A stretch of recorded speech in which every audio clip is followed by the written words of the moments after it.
नमस्कार। माउन्टेन समाचारमा स्वागत छ। म सचिता बुढाथोकी र म बिन्दु अधिकारी। सुरुमा अहिलेसम्मका मुख्य समाचार।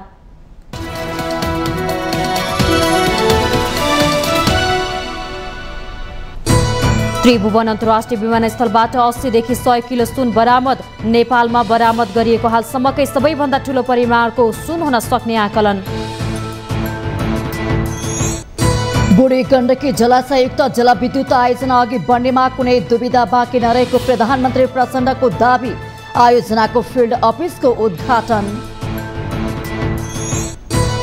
संघीयताको वकालत गर्ने पार्टीले आफ्नै संगठनमा अभ्यास गर्न नसकेको कांग्रेस प्रदेश सभापतिहरूको गुनासो।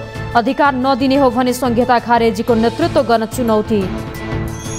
भारतको गुजरातमा सम्पन्न G20 सम्मेलन नेपालको आर्थिक विकासमा उपलब्धिपूर्ण रहेको अर्थमन्त्री महतको दाबी।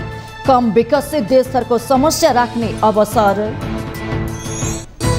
सिसडोल स्थित ल्यान्डफिल्ड साइट क्षेत्रका प्रभावित स्थानीय र सरकार बीचको बैठक बिना निष्कर्ष टुङ्गियो। काठमाडौँ महानगर बैठकमै गएन। फोहोर फाल्न नदिने अडान यथावत।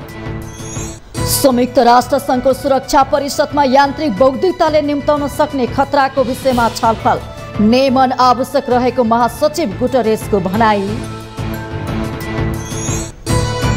र फिफा महिला विश्वकपको 9औं संस्करण आजबाट अस्ट्रेलिया र न्युजिल्यान्डमा सुरु हुँदै 32 टोली सहभागी भएको प्रतियोगिता आगामी 20 अगस्तसम्म हुने।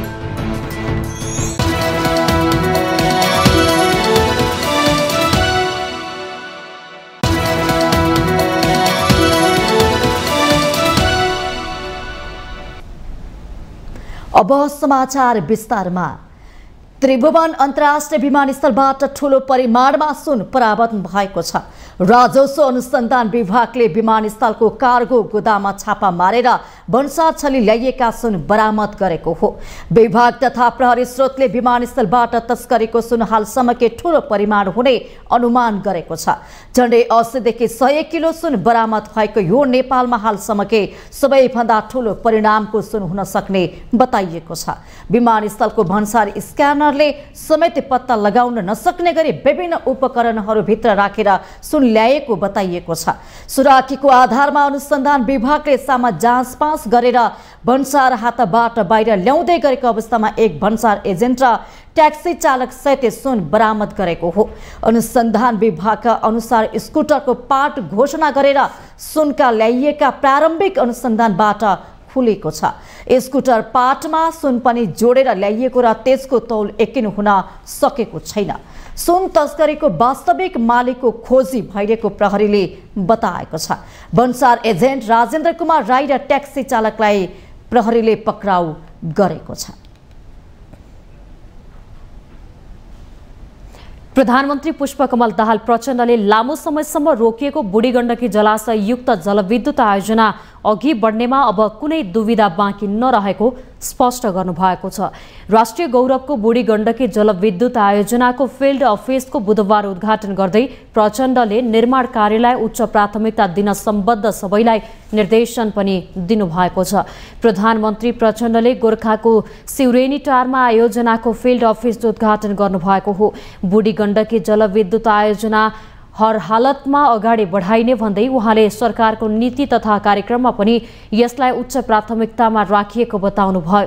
आयोजना निर्माणका लागि सबै अध्ययन प्रतिवेदनहरू तयार भइसकेको र चाहिने लगानी व्यवस्थापनका लागि सरकारले आवश्यक गृह कार्य गरी तयारी गरिरहेको प्रधानमन्त्री प्रचण्डको भनाइ छ। मुलुकको ऊर्जा विकासका लागि आयोजना कोसे ढुङ्गा साबित हुने प्रधानमन्त्री प्रचण्डले उल्लेख गर्नुभयो। 1200 मेगावाटको बुढी गण्डकी जलाशययुक्त जलविद्युत आयोजना निर्माणका लागि सरकारले बुढी गण्डकी जलविद्युत कम्पनी स्थापना गरिसकेको छ। सरकारले 2079 असारमा आयोजना निर्माणका लागि कम्पनी स्थापना गर्ने निर्णय गरेको थियो। नेपालको ऊर्जा सुरक्षाका लागि महत्त्वपूर्ण मानिएको आयोजना निर्माणका लागि सरकारले 60 अर्ब अधिकृत पुँजी रहने गरी कम्पनी स्थापना गरेको हो। सरकारले आयोजना प्रभावितलाई हालसम्म 34 अर्ब 30 करोड रुपैयाँ बराबरको मुआब्जा वितरण गरिसकेको छ।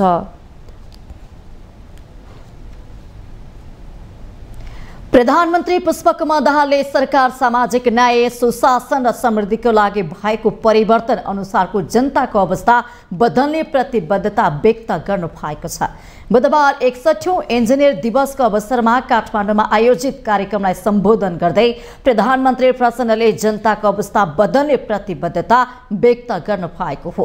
उहाँले सुशासनको लक्ष्य हासिल गर्न सरकारले भ्रष्टाचार विरोधी अभियानलाई तीव्रताको साथ अघि बढाइरहेको पनि उल्लेख गर्नु भएको छ। त्रुटि एउटाले गर्ने र आरोप अर्कोलाई लाग्ने स्थिति हुन नदिन, दोषी नछुटोस्, निर्दोष नपरोस् भन्ने मान्यता अनुसार केही नियमावलीमा ऐनमा सुधार गर्ने प्रधानमन्त्री प्रचण्डले बताउनु भएको छ। असारे विकासप्रति असन्तुष्टि जनाउँदै उहाँले विकासको प्रविधिलाई बदल्नु पर्नेमा जोड दिनुभयो। इन्जिनियरहरूले हरेक वर्ष ल्याउने बजेटमा उल्लेख भएका विकास आयोजनाहरू समयमा नै सुरु गरेर समयमा नै निर्धारित बजेटको सीमाभित्र गुणस्तरीय रूपमा सम्पन्न गर्ने उपायको खोजीको पहल गर्नुहुने मैले विश्वास लिएको छु। विकासका लागि सरकारसँग स्रोत कम त छ, त्यसैले निजी क्षेत्रको लगानी बढाउन आवश्यकता त्यत्तिकै खड्किएको छ। विकासको गति तीव्र भएपछि नै हाम्रो आर्थिक अवस्थामा सुधार आउनेछ, सबै नागरिकको मुहारमा खुसी आउनेछ। यसका लागि नेपाल सरकार र प्रधानमन्त्रीका रूपमा म स्वयं गम्भीर रूपले पहल लिइरहेको यहाँहरूसँग जानकारी गराउन चाहन्छु। प्रधानमन्त्री प्रचण्डले सरकार नागरिकको सुरक्षा र समृद्धितर्फ अघि बढिरहेको दावी गर्नु भएको छ। नेपाली कांग्रेसको केन्द्रीय समिति बैठक आज पनि जारी छ। पार्टी कार्यालय सानेपामा मंगलबारदेखि सुरु भएको बैठकमा आज पनि केन्द्रीय सदस्यहरूले धारणा राखिरहेका छन्। बैठकमा प्रस्तुत 10 वटा एजेन्डा र प्रतिवेदनमाथि केन्द्रीय सदस्यहरूले धारणा राखिरहेका हुन्। बुधबारको बैठकमा प्रदेश सभापतिहरूले संघीयताको वकालत गर्ने पार्टीले आफ्नै संगठनमा भने संघीयताको असल अभ्यास गर्न नसकेको गुनासो गरेका छन्। उनीहरूले पार्टीमा केन्द्रीय कार्य समितिले सिधै जिल्ला र पालिका तहसम्म काम गर्ने र शासन गर्ने काम गरेको बताए। मुलुकमा संघीयताकै सवालमा प्रश्न उठिरहेका बेला पार्टीभित्र समेत संघीय संरचनालाई सर्वस्वीकार्य गरेर संगठन अघि बढाउन नखोजिएको उनीहरूको आरोप छ। एक रिपोर्ट।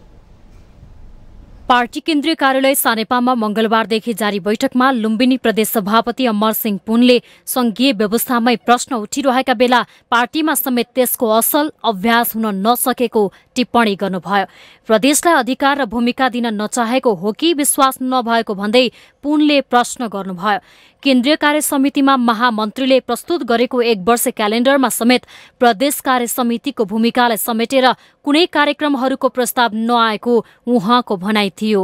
कतै प्रदेश कार्य समितिको भूमिका, कतै प्रदेश कार्य समितिलाई जोड्ने काम भएन र त्यस्तै तरिकाले अरू ठाउँ पनि अरू काम गर्दा पनि अहिले प्रदेश कार्य समिति विशेष गरी संघीयतामै प्रश्न चिन्ह वाचक भइरहेको छ। अहिले देशव्यापी रूपमा संघीयता बारेमा धेरै क्वेसन आउँदै गर्दा प्रदेश सरकारलाई पनि कमजोर बनाउने र संघीयता मोडलमै गइसकेपछि बनेका तहलाई पनि कमजोर बनाउने तरिकाले पार्टी केन्द्रीय समिति अथवा केन्द्रीय नेताहरू चल्दा सबैले आफ्नो तहभन्दा तल चाहिँ दाबेर चल्दा अलि राम्रो नहोला। सबै सङ्गठन हाम्रा मजबुत भयो भने, सबै सङ्गठन तल जगदेखि बलियो भयो भने मात्रै हाम्रो सङ्गठन बलियो हुने हो। गण्डकी प्रदेश सभापति शुक्रराज शर्माले प्रदेश कार्य समितिलाई नसोधिकन केन्द्रले जिल्ला सभापतिको भेला गरेको भन्दै गुनासो गर्नुभयो। 77 जिल्ला सभापतिलाई काठमाडौँ बोलाउँदा प्रदेश सभापतिहरूलाई थाहै नदिएको प्रति उहाँको असन्तुष्टि थियो। शर्माले केन्द्रबाट शासन गर्नुभन्दा संघीयताको मर्म बमोजिम प्रदेशलाई उसको भूमिका दिँदा पार्टी थप बलियो हुने तर्क गर्नुभयो। सभापति सम्मेलन भयो, यहाँ 77 जिल्लाका सभापतिहरू काठमाडौँमा बोलाइयो र 7 वटा प्रदेश सभापतिलाई जानकारी छैन। सभापति आफ्ना जिल्ला अन्तर्गतका सभापतिहरूसँग सम्मेलन गरेर यो विषयमा राय लिएर आउनु होला भनेर प्रदेश सभापतिलाई जिम्मेवारी दिएको भए संस्थाका पनि हुन्थ्यो र यो चाहिँ के अरे प्रदेश पनि महत्त्वपूर्ण जिम्मेवारीको बोध गर्थ्यो र अरू सबै साथीहरू पनि प्रदेशप्रति उत्तरदायित्व निर्वाह गर्थे। तर एकैचोटि केन्द्रबाट शासन गर्न भन्दा हाम्रा यो प्रजातन्त्रमा सबभन्दा के भने यो सबै आफ्ना अङ्गहरूलाई बलियो बनाएर लिएर जानुपर्ने हुँदा संस्थागत सञ्चालन, लामो कुरा व्याख्यान गर्न चाहन्न, म संस्थागत सञ्चालन गर्ने पद्धति यसलाई प्रारम्भ होस् भन्ने म अनुरोध गर्न चाहन्छु। बैठकमा मध्य प्रदेशका सभापति कृष्ण प्रसाद यादवले प्रदेशलाई भूमिका दिन नसक्ने भए प्रदेश संरचना हुनुको औचित्यमाथि प्रश्न उठ्ने जिकिर गर्नुभयो।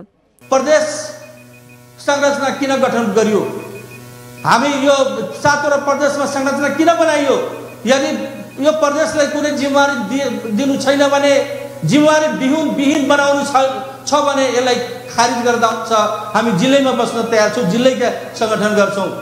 जे पनि कार्यक्रम भएको छ डाइरेक्ट जिल्लालाई, क्षेत्रलाई सोधेको छ, प्रदेशलाई बाइपास गरेको छ।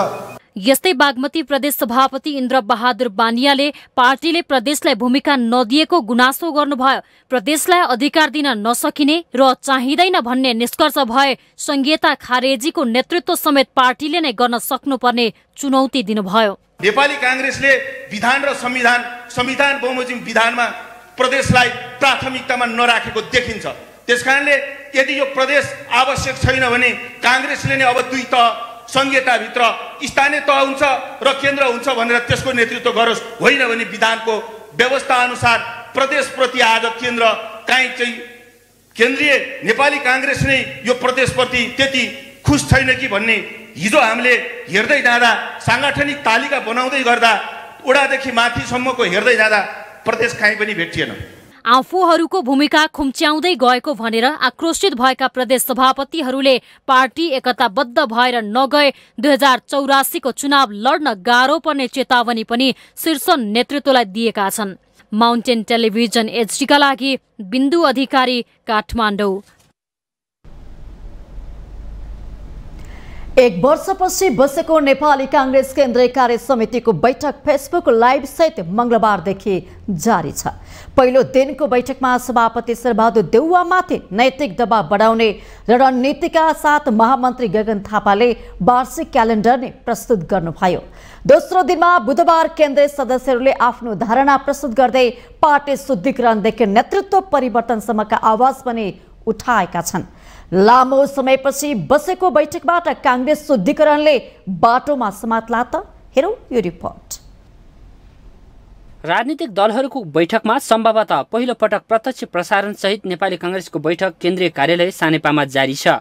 बैठकमा महामन्त्री द्वय गगन थापा र विश्वप्रकाश शर्माको सांगठनिक कार्ययोजनामा केन्द्रीय सदस्यहरूलाई असारमा मात्रै पार्टी कामबाट छुट्टी दिने, भदौ 15 भित्र सबै विभागको गठन गरिसक्ने र पूर्णता दिइसक्ने, आगामी 1 वर्षमा 7 लाख नयाँ पार्टी सदस्य बनाउने गरी घर घर जाउँ पार्टी सदस्य बनाऊ अभियान सञ्चालन गर्ने प्रस्ताव प्रस्तुत भएको छ।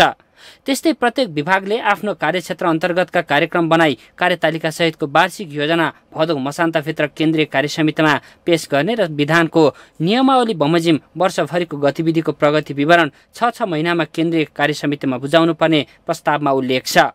पार्टी नेतृत्वलाई नै ढाडस दिने गरी महामन्त्रीहरूको प्रस्ताव कार्यान्वयनमा आउन कतिको सम्भावना छ त? क्रमशः चाहिँ युवा पुस्ताहरूलाई शक्तिशाली बनाउने कुराहरू, यी सबै कुराहरूलाई चाहिँ पार्टीले सम्बोधन चाहिँ गर्नुपर्छ। तर के भने अब पार्टीले हिजोकै रूपबाट चाहिँ म पार्टी सञ्चालन गर्छु भनेर चाहिँ हुँदैन। पार्टीमा परिवर्तन त गर्नुपर्छ। तर परिवर्तन गर्नुपर्छ भन्ने कुरालाई नै आधार मानेर भन्ने हो भने फेरि हाम्रा युवा पुस्ताहरूले गरेको जस्तै नेतृत्व चाहिँ शेरबहादुरलाई परिवर्तन गर्ने, युवा पुस्ताहरूले पुरानो पुस्ताहरूले चाहिँ छोड्दै जानुपर्ने भन्ने कुराहरू चाहिँ त्यति सहज होला जस्तो मलाई लाग्दैन। 7 दशकभन्दा लामो इतिहास बोकेको नेपाली कांग्रेसमा पछिल्लो समय संस्थापन पक्ष र इतर पक्ष बीचको दूरी थप पेचिलो बन्दै गएको छ। पुस्तान्तरणको मागदेखि सभापति देउवाको राजीनामासम्मको मागले दुई पक्षबीचको दूरी बढेको हो। निर्वाचनमा अपवित्र गठबन्धन, सरकार निर्माणको फोहोरी खेल, उपनिर्वाचनको नमिठो झस्का, पार्टी परिचालनमा सशक्त भूमिकाको अभाव र सरकार सञ्चालनमा जनताका अपेक्षा पूरा गर्न नसकेको भन्दै बैठकमा कुराहरू उठेका छन्। अहिले देखिएका चुनौतीहरूको चिरफार गर्दै पार्टी अब रूपान्तरित भएर अघि बढ्न सकेन भने ठूलै क्षति बेहोर्नुपर्ने कांग्रेस नेताहरूको ठम्याइ छ। कसैले पार्टीलाई चाहिँ द्वन्द्वमा लाने खालि गुटका कुरा, पहिला 2 गुट थियो अहिले 3 गुट भयो, यस्ता यस्ता कुरा ल्याछन् नि, त्यसलाई चाहिँ प्रतिकार गर्नको लागि आएका जुन जस्तो कुरा हुन् त्यसले चाहिँ पार्टीलाई एकीकृत गर्ने र हाम्रा युवा जोश र जाँडलाई चाहिँ उत्साहवर्धक तरिकाले पार्टीमा सक्रियता बनाउने र हाम्रो भविष्य हरेक नेपाली काङ्ग्रेसमा लाग्नुभएका साथीहरूको भविष्य सुनिश्चित छ है भन्ने किसिमका चाहिँ एजेन्डाहरू आएका छन्। त्यसलाई हामीले स्वागतयोग्य मानेका छौँ। भोलिका दिनमा अरू सुधारका कुराहरू आउँछन्। त्यही हो, टोटल ट्रान्सफर्मेसन भनेको त हुँदैन होइन, यो gradual transformation, gradual change, gradual रिफर्मका कुराहरू हुन्छन्। र निश्चय नै पार्टीले समयअनुसार, परिस्थितिअनुसार र माग अनुसार त्यसलाई सम्बोधन गर्दै जानु। त्यो कसले के रूपान्तरणको ल्याए त मैले भन्नु खोजिरहेको छैन, तर चेन्ज एन्ड कन्टिन्युटी, निरन्तरता र चाहिँ परिवर्तन यो दुईटै पार्टीका लाइफ हुन् होइन। त्यस कारण चेन्ज एन्ड कन्टिन्युटी भएको हुनाले कन्टिन्युटी पनि हुनुपर्छ र चेन्जलाई पनि एडप्ट गर्दै जाने हो। 5 पटकसम्म प्रधानमन्त्री हुँदा आम अपेक्षा अनुसार काम गर्न नसकेको, सभापतिका रूपमा दोस्रो कार्यकालमा पार्टीलाई चलायमान बनाउन नसकेको आवाज पनि उठेका छन्। 5 पटकसम्म प्रधानमन्त्री र 2 कार्यकाल पार्टीको नेतृत्व गरेका देउवा आगामी दिनमा पार्टीका नेता तथा कार्यकर्ताहरूले दिएको सुझाव अनुसार अघि बढ्ने वा पुरानै शैलीमा रहने, यो त आगामी दिनले नै स्पष्ट गर्ने नै छ। माउन्टेन टेलिभिजन एचडीका लागि बटुकराज गिरीको रिपोर्ट। अर्थमन्त्री डाक्टर प्रकाश शरण महतले हालै भारतको गुजरातमा सम्पन्न G20 सम्मेलन नेपालको आर्थिक विकासका लागि महत्त्वपूर्ण उपलब्धि भएको बताउनु भएको छ। सम्मेलनमा सहभागी भएर बुधबार फर्किने क्रममा मन्त्री महतले त्रिभुवन अन्तर्राष्ट्रिय विमानस्थलमा सञ्चारकर्मीहरूसँग कुरा गर्दै G20 सम्मेलन नेपालको आर्थिक विकासका लागि उपलब्धिमूलक भएको दावी गर्नुभयो। सम्मेलनमा सहभागी भएर नेपालले आफ्नो कुरा राख्ने अवसर पाएको भन्दै उहाँले भारत र चिनिया अर्थमन्त्रीहरूसँग लगानी र व्यापारका विषयमा छलफल भएको जानकारी दिनुभयो।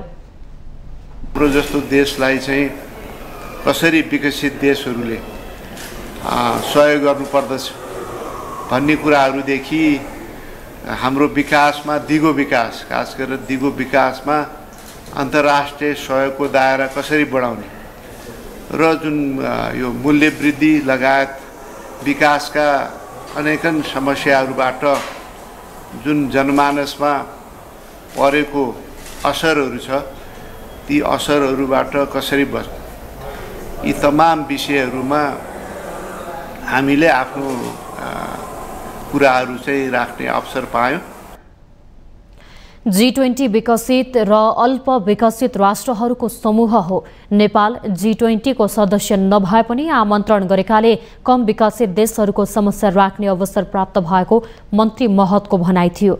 नेपालको विकासका अन्तर्राष्ट्रिय सहयोगको दायरा बढाउने, मूल्य वृद्धि र विकासका अनेकन समस्याबाट जनमानसमा परेको असरलाई कम गर्ने विषय उठाएको उहाँले जानकारी दिनुभयो।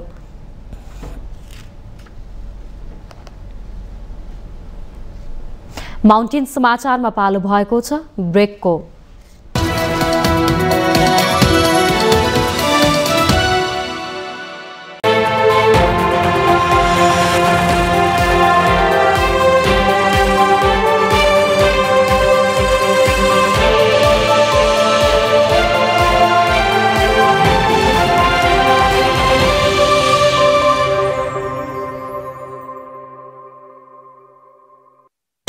माउन्टेन समाचारको साथमा जगदम्बा सुपर साइन तथा ग्याल्वा प्लस जस्ता पाता जीवन भरको भरोसा। रिद्धि सिद्धि सिमेन्ट, रोबोटिक ल्याबमा बनेको स्मार्ट सिमेन्ट।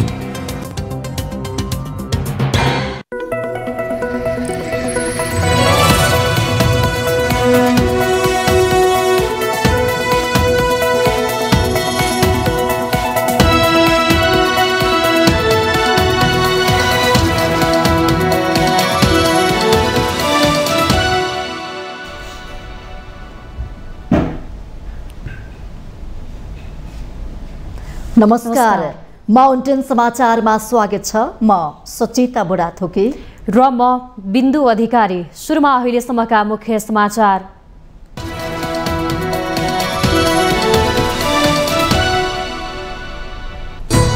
त्रिभुवन अन्तर्राष्ट्रिय विमानस्थलबाट 80 देखि 100 किलो सुन बरामद। नेपालमा बरामद गरिएको हालसम्मकै सबैभन्दा ठूलो परिमाणको सुन हुन सक्ने आकलन।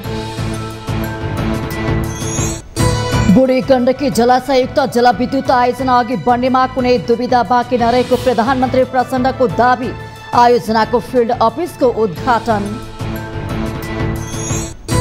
संघीयताको वकालत गर्ने पार्टीले आफ्नै संगठनमा अभ्यास गर्न नसकेको कांग्रेस प्रदेश सभापतिहरूको गुनासो। अधिकार नदिने हो भने संघीयता खारेजीको नेतृत्व गर्न चुनौती। भारतको गुजरातमा सम्पन्न G20 सम्मेलन नेपालको आर्थिक विकासमा उपलब्धिपूर्ण रहेको अर्थमन्त्री महतको दावी। कम विकसित देशहरूको समस्या राख्ने अवसर। सिसडोल स्थित ल्यान्डफिल साइट क्षेत्रका प्रभावित स्थानीय र सरकार बीचको बैठक बिना निष्कर्ष टुङ्गियो। काठमाडौँ महानगर बैठकमै गएन, फोहोर फाल्न नदिने अडान यथावत। संयुक्त राष्ट्र संघको सुरक्षा परिषदमा यान्त्रिक बौद्धिकताले निम्ताउन सक्ने खतराको विषयमा छलफल।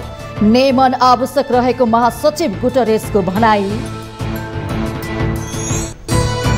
र फिफा महिला विश्वकपको 9औं संस्करण आजबाट अस्ट्रेलिया र न्युजिल्यान्डमा सुरु हुँदै 32 टोली सहभागी भएको प्रतियोगिता आगामी 20 अगस्तसम्म हुने।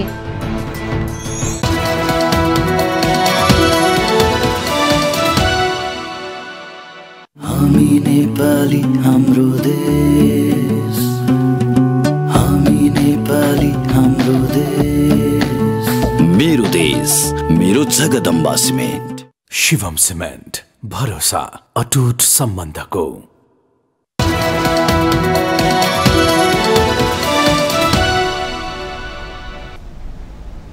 अब समाचार विस्तारमा। त्रिभुवन अन्तर्राष्ट्रिय विमानस्थलबाट ठूलो परिमाणमा सुन परावहन भएको छ। राजस्व अनुसन्धान विभागले विमानस्थलको कार्गो गोदाममा छापा मारेर भन्सार छली ल्याइएका सुन बरामद गरेको हो। विभाग तथा प्रहरी स्रोतले विमानस्थलबाट तस्करीको सुन हालसम्मकै ठूलो परिमाण हुने अनुमान गरेको छ। झण्डै 80 देखि 100 किलो सुन बरामद भएको यो नेपालमा हालसम्मकै सबैभन्दा ठूलो परिणामको सुन हुन सक्ने बताइएको छ। विमानस्थलको भन्सार स्क्यानरले समेत पत्ता लगाउन नसक्ने गरी विभिन्न उपकरणहरू भित्र राखेर सुन ल्याएको बताइएको छ।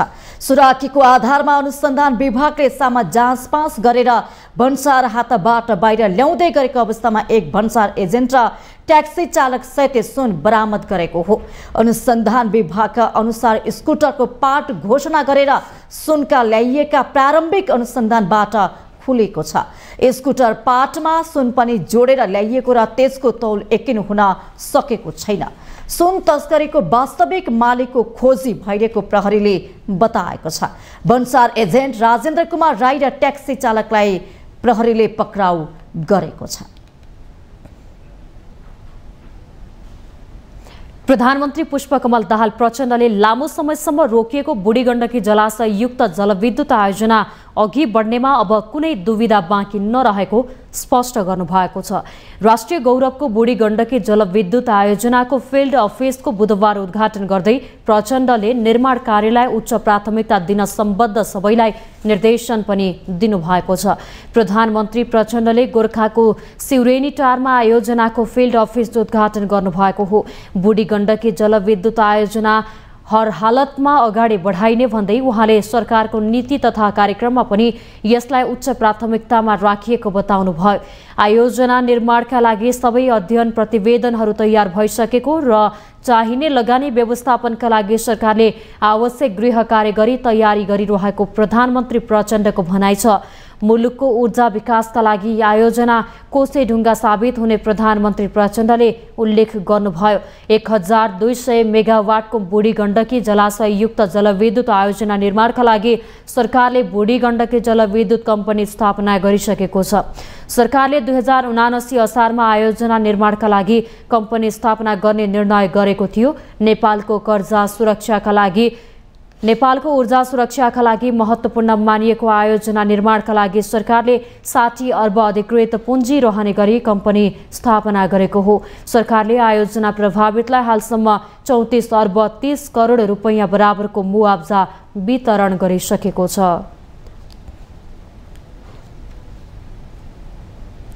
प्रधानमन्त्री पुष्पकमल दाहालले सरकार सामाजिक न्याय, सुशासन र समृद्धिको लागि भएको परिवर्तन अनुसारको जनताको अवस्था बदल्ने प्रतिबद्धता व्यक्त गर्नु भएको छ। बुधबार 61औं इन्जिनियर दिवसको अवसरमा काठमाडौँमा आयोजित कार्यक्रमलाई सम्बोधन गर्दै प्रधानमन्त्री प्रचण्डले जनताको अवस्था बदल्ने प्रतिबद्धता व्यक्त गर्नु भएको हो। उहाँले सुशासनको लक्ष्य हासिल गर्न सरकारले भ्रष्टाचार विरोधी अभियानलाई तीव्रताको साथ अघि बढाइरहेको पनि उल्लेख गर्नु भएको छ। त्रुटि एउटाले गर्ने र आरोप अर्कोलाई लाग्ने स्थिति हुन नदिन, दोषी नछुटोस् निर्दोष नपरोस् भन्ने मान्यता अनुसार केही नियमावलीमा ऐनमा सुधार गर्ने प्रधानमन्त्री प्रचण्डले बताउनु भएको छ। असारे विकासप्रति असन्तुष्टि जनाउँदै उहाँले विकासको प्रविधिलाई बदल्नु पर्नेमा जोड दिनुभयो। इन्जिनियरहरूले हरेक वर्ष ल्याउने बजेटमा उल्लेख भएका विकास आयोजनाहरू समयमा नै सुरु गरेर समयमा नै निर्धारित बजेटको सीमाभित्र गुणस्तरीय रूपमा सम्पन्न गर्ने उपायको खोजीको पहल गर्नुहुने मैले विश्वास लिएको छु। विकासका लागि सरकारसँग स्रोत कम त छ, त्यसैले निजी क्षेत्रको लगानी बढाउन आवश्यकता त्यत्तिकै खड्किएको छ। विकासको गति तीव्र भएपछि नै हाम्रो आर्थिक अवस्थामा सुधार आउनेछ, सबै नागरिकको मुहारमा खुसी आउनेछ। यसका लागि नेपाल सरकार र प्रधानमन्त्रीका रूपमा म स्वयं गम्भीर रूपले पहल लिइरहेको यहाँहरूसँग जानकारी गराउन चाहन्छु। प्रधानमन्त्री प्रचण्डले सरकार नागरिकको सुरक्षा र समृद्धितर्फ अघि बढिरहेको दावी गर्नु भएको छ। नेपाली कांग्रेसको केन्द्रीय समिति बैठक आज पनि जारी छ। पार्टी कार्यालय सानेपामा मंगलबारदेखि सुरु भएको बैठकमा आज पनि केन्द्रीय सदस्यहरूले धारणा राखिरहेका छन्। बैठकमा प्रस्तुत 10 वटा एजेन्डा र प्रतिवेदनमाथि केन्द्रीय सदस्यहरूले धारणा राखिरहेका हुन्। बुधबारको बैठकमा प्रदेश सभापतिहरूले संघीयताको वकालत गर्ने पार्टीले आफ्नै संगठनमा भने संघीयताको असल अभ्यास गर्न नसकेको गुनासो गरेका छन्। उनीहरूले पार्टीमा केन्द्रीय कार्य समितिले सिधै जिल्ला र पालिका तहसम्म काम गर्ने र शासन गर्ने काम गरेको बताए। मुलुकमा संघीयताकै सवालमा प्रश्न उठिरहेका बेला पार्टीभित्र समेत संघीय संरचनालाई सर्वस्वीकार्य गरेर संगठन अघि बढाउन नखोजिएको उनीहरूको आरोप छ। एक रिपोर्ट। पार्टी केन्द्रीय कार्यालय सानेपामा मंगलबारदेखि जारी बैठकमा लुम्बिनी प्रदेश सभापति अमर सिंह पुनले संघीय व्यवस्थामै प्रश्न उठिरहेका बेला पार्टीमा समेत त्यसको असल अभ्यास हुन नसकेको टिप्पणी गर्नुभयो। प्रदेशलाई अधिकार र भूमिका दिन नचाहेको हो कि विश्वास नभएको भन्दै पुनले प्रश्न गर्नुभयो। केन्द्रीय कार्य समितिमा महामन्त्रीले प्रस्तुत गरेको 1 वर्ष क्यालेण्डरमा समेत प्रदेश कार्य समितिको भूमिकालाई समेटेर कुनै कार्यक्रमहरूको प्रस्ताव नआएको उहाँको भनाइ थियो। कतै प्रदेश कार्य समितिको भूमिका, कतै प्रदेश कार्य समितिलाई जोड्ने काम भएन र त्यस्तै तरिकाले अरू ठाउँ पनि अरू काम गर्दा पनि अहिले प्रदेश कार्य समिति विशेष गरी संघीयतामै प्रश्न चिन्ह वाचक भइरहेको छ। अहिले देशव्यापी रूपमा संघीयता बारेमा धेरै क्वेसन आउँदै गर्दा प्रदेश सरकारलाई पनि कमजोर बनाउने र संघीयता मोडलमै गइसकेपछि बनेका तहलाई पनि कमजोर बनाउने तरिकाले पार्टी केन्द्रीय समिति अथवा केन्द्रीय नेताहरू चल्दा सबैले आफ्नो तहभन्दा तल चाहिँ दाबेर चल्दा अलि राम्रो नहोला। सबै सङ्गठन हाम्रा मजबुत भयो भने, सबै सङ्गठन तल जगदेखि बलियो भयो भने मात्रै हाम्रो सङ्गठन बलियो हुने हो।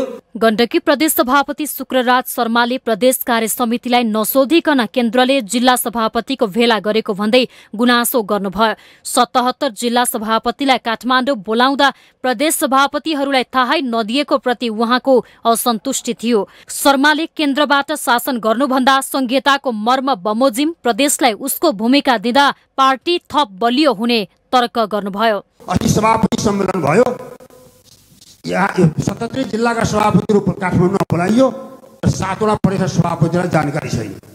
सभापति आफ्ना जिल्ला अन्तर्गतका सभापतिहरूसँग सम्मेलन गरेर यो विषयमा राय लिएर आउनुहोला भनेर प्रदेश सभापतिलाई जिम्मेवारी दिएको भए संस्थागत पनि हुन्थ्यो र यो चाहिँ के अरे प्रदेश पनि महत्त्वपूर्ण जिम्मेवारीको बोध गर्थ्यो र अरू सबै साथीहरू पनि प्रदेशप्रति उत्तरदायित्व निर्वाह गर्थे।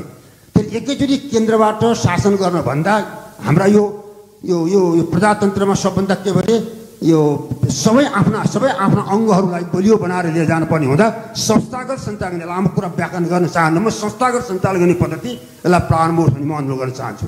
बैठकमा मध्य प्रदेशका सभापति कृष्ण प्रसाद यादवले प्रदेशलाई भूमिका दिन नसक्ने भए प्रदेश संरचना हुनुको औचित्यमाथि प्रश्न उठ्ने जिकिर गर्नुभयो। प्रदेश संरचना किन गठन गरियो? हामी यो 7 वटा प्रदेशमा संरचना किन बनाइयो? यदि यो प्रदेशलाई कुनै जिम्मेवारी दिनु छैन भने जिम्मेवारी विहीन बनाउनु छ भने यसलाई खारिज गर्दा हुन्छ। हामी जिल्लैमा बस्न तयार छौँ, जिल्लैका सङ्गठन गर्छौँ।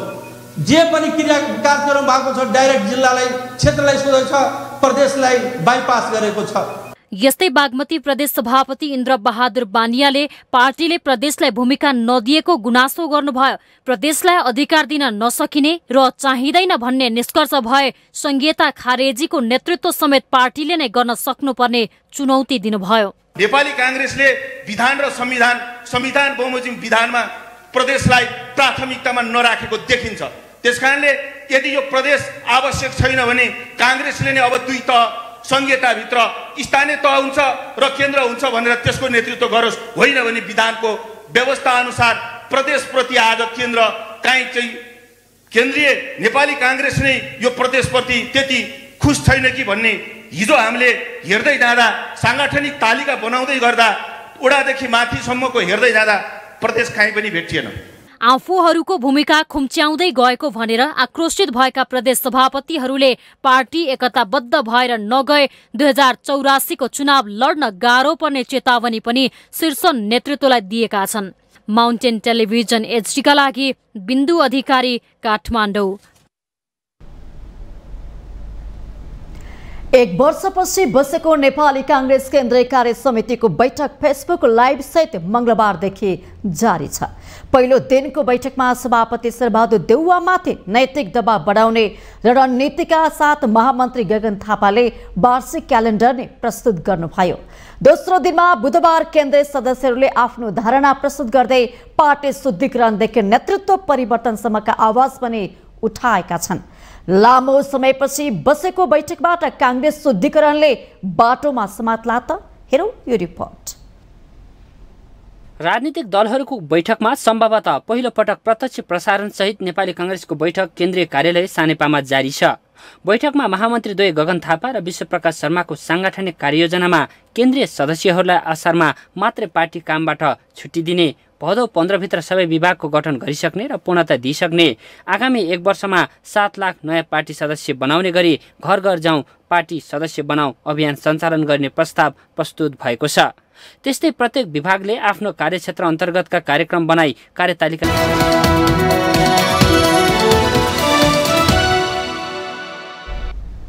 ब्रेकपछि स्वागत छ। अब बाँकी समाचार। बागमती प्रदेशका आन्तरिक मामिला तथा कानून मन्त्री गंगा नारायण श्रेष्ठले साइबर सुरक्षा प्रणालीलाई बलियो बनाउनु पर्ने बताउनु भएको छ। बुधबार सञ्चार रजिस्ट्रारको कार्यालय बागमती प्रदेशले प्रकाशन गरेको पुस्तक साइबर सुरक्षा अवधारणा र अभ्यासको विमोचन कार्यक्रममा मन्त्री श्रेष्ठले साइबर सुरक्षा प्रणालीलाई बलियो बनाउनु पर्ने बताउनु भएको हो। उहाँले साइबर सुरक्षामा परिचालित सुरक्षाकर्मीलाई समयानुकूल प्रशिक्षित गरिरहनु पर्नेमा जोड दिनुभयो। मन्त्री श्रेष्ठले साइबर सुरक्षाको चुनौती सामना गर्न प्रदेश तहमा पनि संयन्त्रको आवश्यकता रहेको उल्लेख गर्नुभयो। साइबर सुरक्षामा चुनौती खडा गर्ने समूह राष्ट्रिय तथा अन्तर्राष्ट्रिय जहाँसुकैको हुन सक्छ। त्यो विषयमा सङ्घसँग समन्वय गरी सामना गर्न सक्ने संयन्त्र प्रदेश तहमा आवश्यक हुन्छ। प्रदेशमा प्रादेशिक सूचना प्रविधि आकस्मिक सहायता समूह गठन गरी क्रियाशील तुल्याउनु पर्नेछ। त्यो समूहलाई प्रदेशभरका स्थानीय तहको साइबर सुरक्षाको नियमित अनुगमन गर्ने संयन्त्र बनाउन सकिन्छ। मन्त्री श्रेष्ठले साइबर सुरक्षामा आन्तरिक र बाह्य समन्वयको जिम्मेवारी संघीय सरकारले लिनुपर्ने भन्दै केन्द्रीय डाटा सेन्टरलाई सुरक्षित गर्न प्रादेशिक तहमा साइबर सुरक्षा अपरेसन सेन्टर राख्नु आवश्यक रहेको उल्लेख गर्नुभयो। मन्त्री श्रेष्ठले संघीय नीतिमा तालमेल मिलाएर प्रदेश र स्थानीय विशेषताका आधारमा साइबर सुरक्षा रणनीति लागू गर्नुपर्ने बताउनुभयो। नेपालमा डेंगू देखा परेको 19 वर्षपछि सरकारले बल्ल बल्ल स्पष्ट वार्षिक कार्ययोजना बनाई लागू गरेको छ। सरकारले अहिलेसम्म डेंगू नियन्त्रण कार्यक्रम गर्दै आए पनि स्पष्ट वार्षिक कार्ययोजना बनाई लागू गरेको यो पहिलो पटक पनि हो। यसअघि सरकारले डेंगू रोकथामको लागि वार्षिक कार्यक्रम गर्दै आए पनि यसपटक स्पष्ट वार्षिक कार्ययोजना बनाई 77 वटै जिल्लामा कार्यान्वयनको लागि पठाएको छ। हेरौं यो रिपोर्ट। डेंगू देखा परेको 19 वर्षपछि बल्ल बल्ल स्पष्ट वार्षिक कार्ययोजना लागू भएको छ। सरकारले बनाएको कार्ययोजनामा भेक्टर नियन्त्रण, लामखुट्टेको वृद्धि विकास रोक्ने उपाय, उपचार पद्धति, स्थानीय तह, रेडक्रस लगायतका स्वास्थ्यसँग सम्बन्धित संस्थाहरूको भूमिकाका बारेमा स्पष्ट पारिएको छ। बढी जोखिम भएका 92वटा स्थानीय तहमा एक्सन प्लान सहित विशेष सर्कुलर जारी गरिएको छ। डेंगूको संक्रमण बढी भएका काठमाडौँ, ललितपुर, भक्तपुर, चितवन र मकवानपुरमा वार्षिक कार्ययोजना लागू समेत गरिएको छ। नेपालमा सन् 2004मा पहिलो पटक डेंगू देखिएता 19 वर्षमा 83,681 जनामा संक्रमण भइसकेको तथ्याङ्क छ। डेंगूको जोखिम बढ्न सक्छ भन्ने आकलन गरेर केही कार्ययोजनाहरू बनाएका छौँ। यो वर्षको चाहिँ 2023 को कार्ययोजना बनिसकेको छ र सो कार्ययोजनामा डेंगूको भेक्टरको नियन्त्रण कसरी गर्ने, लामखुट्टेको वृद्धि विकास कसरी रोक्ने, उपचारमा के गर्ने, स्थानीय तहको भूमिका के हो, अस्पतालको भूमिका के हो, रेडक्रसको भूमिका के हो भन्ने सबै कार्ययोजना बनाएर हामीले 77वटै जिल्लामा र स्थानीय तहहरूमा चाहिँ परिचालन गरिसकेको अवस्था छ। त्यो बाहेक बढी जोखिम भएका जिल्लाहरू जुन गत वर्षका केसहरू बढी देखिएका 92वटा पालिकामा हामीले स्पेशल सर्कुलर गरिसकेका छौँ। त्यहाँ चाहिँ स्वास्थ्यकर्मीहरूले के गर्नुपर्ने छ, स्थानीय निकायले के गर्नुपर्ने छ, सञ्चार माध्यमले के गर्नुपर्छ, त्यो एउटा एक्सन प्लान चाहिँ हामीले सर्कुलर गरिसकेको अवस्था छ। र त्यसको साथसाथै बढी जोखिम भएका जुन ठाउँहरू छन् काठमाडौँ, भक्तपुर, ललितपुर र चितवन, मकवानपुर, यो 4-5वटा जिल्लामा हामीहरूले स्थानीय निकायका सरोकारवालाहरू, स्थानीय निकायका जनप्रतिनिधिहरू, स्वास्थ्यकर्मीहरू, त्यसपछि गएर त्यहाँका चाहिँ सञ्चारकर्मीहरू, अनि त्यसपछि यो स्वास्थ्य शाखाका प्रमुखहरू लगायतसँग हामीले बसेर कार्यक्रम गरिसकेका छौँ, छलफल गरिसकेका छौँ। उहाँहरूको आफ्नो जिम्मेवारी सहितको हामीले चाहिँ एउटा कार्ययोजना उहाँहरूलाई पनि दिइसकेका छौँ र उच्चस्तरीय स्वास्थ्य जनसङ्ख्या मन्त्रालयमा माननीय मन्त्रीजीको उपस्थितिमा उच्चस्तरीय डेंगू नियन्त्रण कमिटीको पनि छलफल भएर केही निर्णयहरू हामीले गरेका छौँ र त्यही अनुसार परिचालन गरेको अवस्था छ। शुक्रराज ट्रपिकल तथा सरुवा रोग अस्पतालका संक्रामक रोग विशेषज्ञ डाक्टर शेरबहादुर पुनले डेंगू रोकथाममा केन्द्र सरकारले नेतृत्वदायी भूमिका खेल्नुपर्ने बताउनुहुन्छ। डेंगू नियन्त्रणका लागि स्थानीय तहले लार्वा खोज र नष्ट गर अभियान सञ्चालन गर्नुपर्ने, आम नागरिकले पनि लामखुट्टे बस्ने, फूल पार्ने लगायतका पानी जम्न नदिन गम्भीर हुनुपर्ने डाक्टर पुनको सुझाव छ। केही समय यता डेंगू संक्रमणले प्रकोपको रूप लिइरहेको भन्दै डाक्टर पुनले आगामी वर्ष डेंगूको जोखिम झनै बढ्न सक्नेतर्फ सचेत गराउनुहुन्छ। डेंगूबाट बस्ने भनेको चाहिँ लामखुट्टेको टोकाइबाट बस्नु हो। लामखुट्टेको टोकाइबाट बस्नु भनेको लामखुट्टे बस्ने वातावरण सिर्जना नगर्नु हो। लामखुट्टे बस्ने वातावरण भनेको चाहिँ खाल्डाखुल्डी होइन, अव्यवस्थित रूपमा फालिएको ड्रमहरू, टायर, पुराना टायरहरू भयो। त्यस्तै अहिले पछिल्लो समयमा चाहिँ नेपालमा जीवनशैली परिवर्तनसँगै चाहिँ घर घरमा गमलाहरू राख्ने चलन छ, फुलबारी चाहिँ अब बनाउने चलन छ। खेती नै कतिपयको घरहरूमा गरेको देखिन्छ। त्यो राम्रो कुरो हो, तर त्यहाँ चाहिँ पानी जम्ने वातावरणहरू चाहिँ अलिक बढ्दै गएको छ। यो विकसित देशहरूमा देखिएको कुरा हो। त्यहाँ चाहिँ एकदम अरू सबै व्यवस्थित भए तापनि घर घरमा गमलामा यो देखिएको अवस्था छ। त्यो चाहिँ आगामी दिनहरूमा देखिने सम्भावना बढी छ। र यसलाई छोटकरीमा भन्नुपर्दाखेरि चाहिँ अझ यसलाई सिधा जोडेर हेर्ने हो भने चाहिँ डेंगू नलाग्नु भनेको चाहिँ डेंगू बस्ने वातावरण नै हामीले यसलाई चाहिँ नष्ट गर्नु पर्यो, वातावरण चाहिँ सिर्जना गर्नु भएन भन्ने यो बिचको त अब सरकारी तथ्याङ्क अनुसार डेंगू संक्रमणबाट 88 जनाको मृत्यु भइसकेको छ। डेंगूका कारण 2079 भन्दा अघिको तथ्याङ्क सरकारसँग छैन। सन् 2023 को जुलाई 15 सम्म 2930 जनामा डेंगू संक्रमण देखिएको छ। डेंगू रोकथाममा 3 तहकै सरकार बीच आवश्यक समन्वय हुनुपर्ने देखिन्छ। सरकारले ल्याएको वार्षिक कार्ययोजनामा सबै सरोकारवालाको भूमिका स्पष्ट पारिएको छ।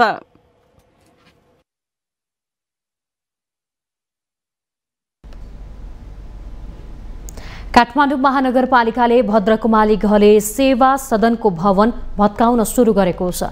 काठमाडौँ महानगरपालिकाले बुधबार बिहानबाट अनधिकृत रूपमा बनाइएको संरचना भन्दै भद्रकुमारी घले सेवा सदन भवन भत्काउन सुरु गरेको हो। समाज सेवामा समर्पित लेले अनाथ असहाय, अशक्त बालबालिका, महिला, ज्येष्ठ नागरिकहरूका लागि सो भवनमा आश्रय दिँदै आउनु भएको छ।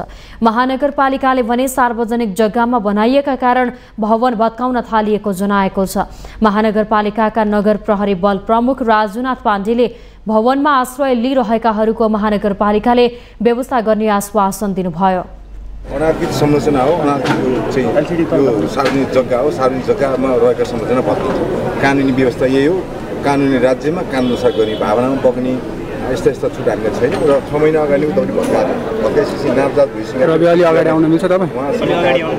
उहाँहरूसँग कागजपत्र छैन भनिसकेपछि उहाँलाई थाहा नै तयारी गर्नु पर्थ्यो र अस्ति आएर हामीले पुनः फेरि उहाँलाई सामना हटाउन भनेको।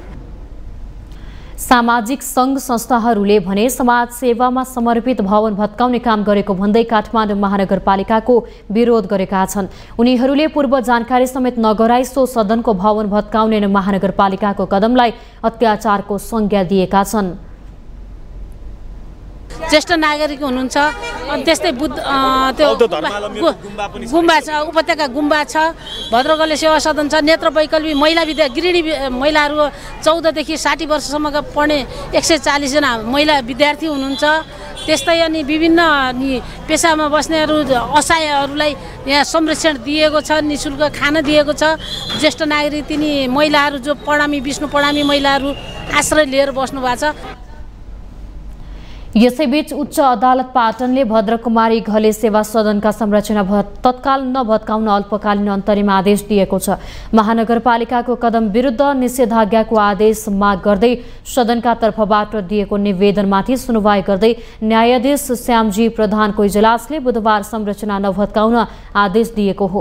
अदालतले 8 साउनमा दुवै पक्षलाई छलफलमा बोलाएको छ। त्यसअघि सदनको घर जग्गामा क्षति पुर्याउने वा अतिक्रमण गर्ने काम नगराउनु भनी अल्पकालीन अन्तरिम आदेश जारी गरेको हो।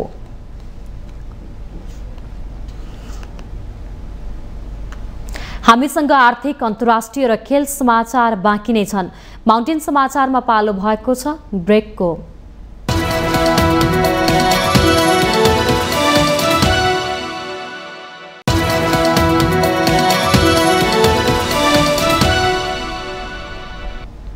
ब्रेकपछि पुनः स्वागत छ। अब पालो आर्थिक समाचारको। आर्थिक समाचारको साथमा जगदम्बा सुपर साइन तथा ग्याल्बा प्लस जीवनभरको भरोसा। रिद्धि सिद्धि सिमेन्ट रोबोटिक ल्याबमा बनेको स्मार्ट सिमेन्ट।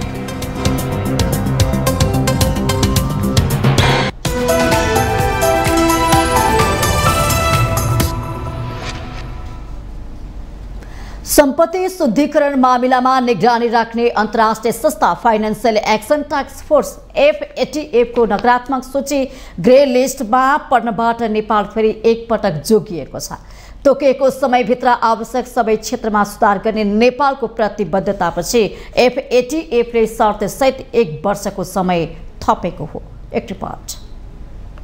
सम्पत्ति शुद्धिकरणको मामिलामा अन्तर्राष्ट्रिय निकायको नकारात्मक सूची ग्रे लिस्टमा पर्नबाट नेपाल 1 वर्षका लागि जोगिएको छ। सम्पत्ति शुद्धिकरण मामिलामा निगरानी राख्ने अन्तर्राष्ट्रिय संस्था financial action task force FATF को क्यानाडामा भएको 23औं वार्षिक साधारण सभाले नेपाललाई सुध्रिन 1 वर्षको समय दिएको हो। ग्रे लिस्टमा पर्ने पक्का भएको अवस्थामा नेपालको प्रतिरक्षा गर्न राष्ट्र बैंकका गभर्नर महाप्रसाद अधिकारीको नेतृत्वको टोलीले समयभित्र आवश्यक सबै क्षेत्रमा सुधार गर्ने प्रतिबद्धता जनाएपछि यो सुविधा मिलेको हो। सुधारका लागि पहिलो शर्त नीतिगत व्यवस्था, दोस्रो नीति कार्यान्वयन गर्ने निकाय र तेस्रो अनुसन्धान, विशेष गरी नेपालका सहकारी, घरजग्गा र बीमा क्षेत्रका गतिविधिमा अन्तर्राष्ट्रिय निकायको आशंका छ। सम्पत्ति शुद्धिकरण र वित्तीय अपराध नियन्त्रणमा न्यूनतम सुधारका काम हुन नसक्दा नेपाल नकारात्मक सूचीमा पर्ने जोखिम तत्कालका लागि टरे पनि 1 वर्षैभित्र गर्नुपर्ने कामको थुप्रो नै लागेको छ।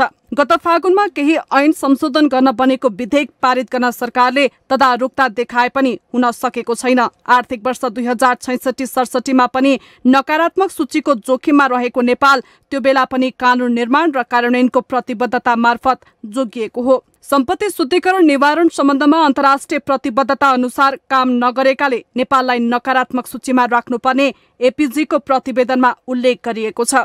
प्रतिवेदन अनुसार 6 विभिन्न कारणले नेपाल नकारात्मक सूचीमा पर्ने सम्भावना रहेको थियो। तीमध्ये 2 कारण कानुन र कानुन कार्यान्वयन संस्था स्थापना र 4 वटा नीति कार्यान्वयन, सुपरिवेक्षण र अनुसन्धानसँग सम्बन्धित रहेका छन्। अघिल्ला 2 वटामा सफल भए पनि नीति कार्यान्वयन, सुपरिवेक्षण र अनुसन्धानसँग सम्बन्धित विषयमा नेपाल निकै कमजोर देखिएको छ। नेपाल अवैध धनको संरक्षण र ओसार पसार गर्ने मुलुकहरूको सूचीमा पर्ने जोखिम 1 वर्षका लागि टरे पनि अब प्रतिबद्धता पूरा गर्न निकै कम समय रहेको हेक्का राख्न भने आवश्यक देखिएको छ। सम्पत्ति शुद्धिकरणको मामिलामा सरोकार राख्ने केही कानुन संशोधन गर्न भएको प्रयास सफल हुन नसकेको, गैर कानुनी आर्जनमा संलग्न र तिनलाई संरक्षण गर्नेमाथि कारबाही हुन नसकेको, सम्पत्ति शुद्धिकरणमा संलग्न उच्च पदस्थ अधिकारीहरू जोगिएको लगायतका नेपालका कमजोरी सच्याउन 1 वर्षको मात्रै समय छ। अघिल्लो सरकारले सम्पत्ति शुद्धिकरणसँग सम्बन्धित कानुनलाई फास्ट ट्र्याकबाट ल्याउने निर्णय त गरेको छ। निर्णयपछि सम्पत्ति शुद्धिकरण, निवारण तथा व्यावसायिक वातावरण प्रवर्धन सम्बन्धी केही ऐनलाई संशोधन गर्न बनेको विधेयक अहिले विचाराधीन रहेको छ।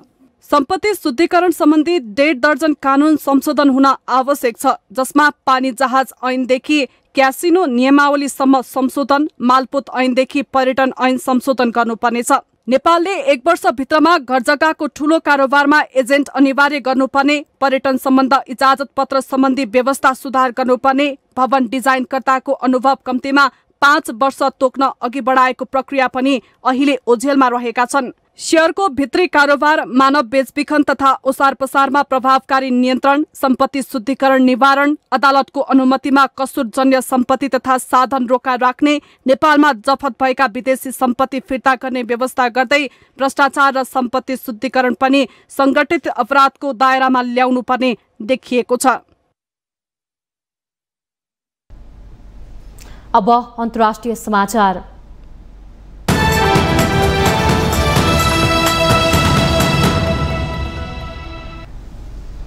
संयुक्त राष्ट्र संघको सुरक्षा परिषदमा यान्त्रिक बौद्धिकता एआई को खतराका विषयमा छलफल भएको छ। एआई प्रविधिले अन्तर्राष्ट्रिय शान्ति र स्थायित्वमा असर पुर्याउन सक्ने भन्दै यसको नियमन बारे बहस भएको हो।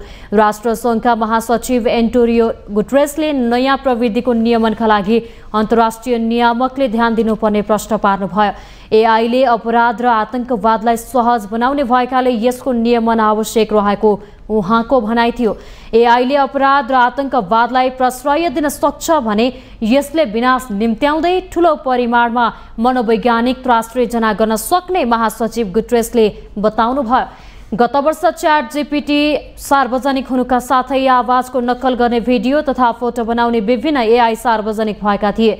राष्ट्र संघको सुरक्षा परिषदको बैठकमा एआई प्रविधिका वैज्ञानिक र सामाजिक फाइदा र असरबारे बहस भएको थियो। महासचिव गुटेरेसले आणविक हतियार तथा वातावरण नियमनका लागि झैं एआई को नियमनका लागि पनि राष्ट्र संघले काम अघि बढाउनु पर्ने प्रश्न पार्नुभयो। अधिकांश कूटनीतिज्ञले यसका लागि अन्तर्राष्ट्रिय मापदण्डको आवश्यकता उल्याएका छन्। बेलायतको कुनै पनि मुलुक एआईबाट अछुत नरहेको बताउँदै यसको नियमनका लागि अन्तर्राष्ट्रिय कानुन र सहकार्यको आवश्यकता औल्याइएको छ भने रुसले एआई अन्तर्राष्ट्रिय सुरक्षा र शान्तिमा असर पुर्याउने तर्कमा दम नरहेको धारणा राखेको छ। यता राष्ट्र संघका लागि चिनिया प्रतिनिधिले नियमनका लागि कानुन बनाउन गरिएको प्रस्तावमा फरक मत राखेका छन्। राष्ट्र संघले नियामक निकायले सम्बन्धित मुलुककै कानुनलाई सम्मान गर्नुपर्ने र एआई बारे सम्बन्धित मुलुककै कानुन लागू गराउनु पर्ने बताएका छन्। यस्तै एआई प्रविधिबाट चल्ने स्वचालित हतियार बारे समेत बहस भएको थियो। सन् 2023 को लागि सिंगापुरको पासपोर्ट सबैभन्दा शक्तिशाली घोषित भएको छ। लगातार 3 वर्ष शीर्ष स्थानमा रहेको जापानलाई उछिन्दै सिंगापुरको पासपोर्टले पासपोर्ट इन्डेक्सको शीर्ष स्थान ओगट्न सफल भएको हो। सबैभन्दा बढी मुलुकमा पाउने अन अराइभल भिसालाई आधार बनाएर द हेली पासपोर्ट इन्डेक्सले गरेको सर्वेक्षणमा विश्वका शक्तिशाली पासपोर्टको सूचीमा सिंगापुर पहिलो घोषित भएको छ। सिंगापुरका नागरिकले विश्वका 192 गन्तव्यमा अन अराइभल भिसामा यात्रा गर्न पाउने भएका छन्। दोस्रो स्थानमा 190 गन्तव्यमा अन अराइभल भिसामा यात्रा गर्न पाउने जर्मनी, इटाली र स्पेन संयुक्त रूपमा रहेका छन्। तेस्रो स्थानमा Austria, Finland, France, Japan, Luxembourg, त्यसैगरी दक्षिण कोरिया र स्विडेन रहेका छन्। अमेरिका 8औं स्थानमा छ भने चीन 63औं स्थानमा रहेको छ। दक्षिण एसियाली मुलुकहरूमा मालदिभ 57औं स्थानमा रहेको छ। भारत 80औं स्थानमा छ भने भुटान 84औं स्थानमा रहेको छ। श्रीलङ्का र बङ्गलादेश क्रमशः 95 र 96औं स्थानमा रहेका छन्। नेपाल 98औं स्थानमा सीमित रहेको छ। नेपालले 38 वटा देशमा मात्र माग अनुसार सजिलै भिसा प्राप्त गर्न सक्छ। नेपाल भन्दा तल पाकिस्तान 100औं र अफगानिस्तान पुच्छारमा 103औं स्थानमा रहेको छ। अब खेल समाचार।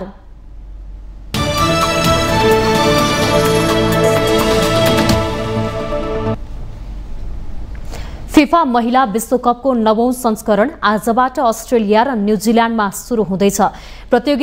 प्रतियोगिताको उद्घाटन भने न्युजिल्यान्डमा हुनेछ। उद्घाटन खेलमा समूह ए को आयोजक न्युजिल्यान्ड र नर्वे भिड्नेछन्। न्युजिल्यान्ड र नर्वे बीचको खेल नेपाली समयअनुसार दिउँसो 1:15 बजे सुरु हुनेछ। खेल न्युजिल्यान्डको इडेन पार्कमा हुनेछ। यस्तै पहिलो दिन नै समूह बी मा रहेको अर्को आयोजक अस्ट्रेलिया र रिपब्लिक अफ आयरल्यान्ड भिड्नेछन्। स्टेडियम अस्ट्रेलियामा हुने दुई टोली बीचको खेल नेपाली समयअनुसार दिउँसो 3:45 सुरु हुनेछ। 32 टोली सहभागी भएको प्रतियोगिता आगामी 20 अगस्तसम्म हुनेछ। विश्व फुटबलको सर्वोच्च निकाय फिफाले महिला विश्वकपको सम्पूर्ण तयारी पूरा भएको जनाइसकेको छ।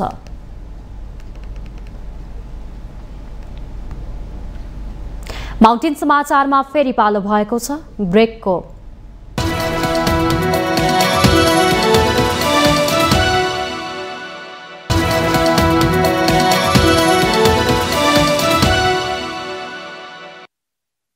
ब्रेकपछि स्वागत छ। यो सँगै हामी माउन्टेन समाचारको अन्त्यमा आइपुगेका छौं। जाँदा जाँदै मुख्य समाचार पुनः एकपटक।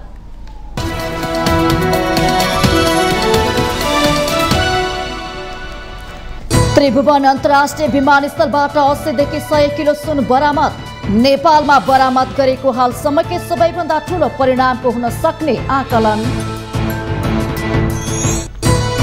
बुढी गण्डकी जलाशय युक्त जलविद्युत आयोजना अघि बढ्नेमा कुनै दुविधा बाँकी नरहेको प्रधानमन्त्री प्रचण्डको दाबी।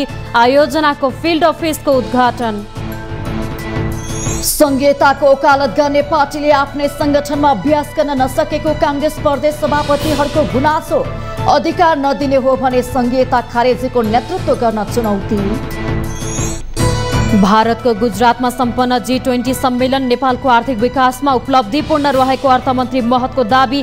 कम विकसित देशहरूको समस्या राख्ने अवसर।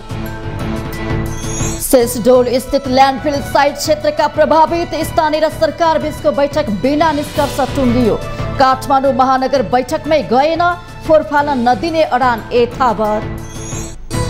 संयुक्त राष्ट्र संघको सुरक्षा परिषदमा यान्त्रिक बौद्धिकताले निम्त्याउन सक्ने खतराका विषयमा छलफल। नियमन आवश्यक रहेको महासचिव गुटरेसको भनाई। र फिफा महिला विश्वकपको 9औं संस्करण आजबाट अस्ट्रेलिया र न्युजिल्यान्डमा सुरु हुँदै 32 टोली सहभागी भएको प्रतियोगिता आगामी 20 अगस्तसम्म हुने।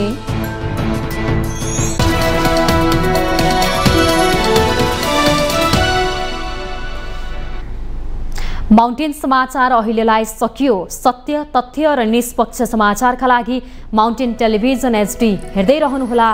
नमस्कार।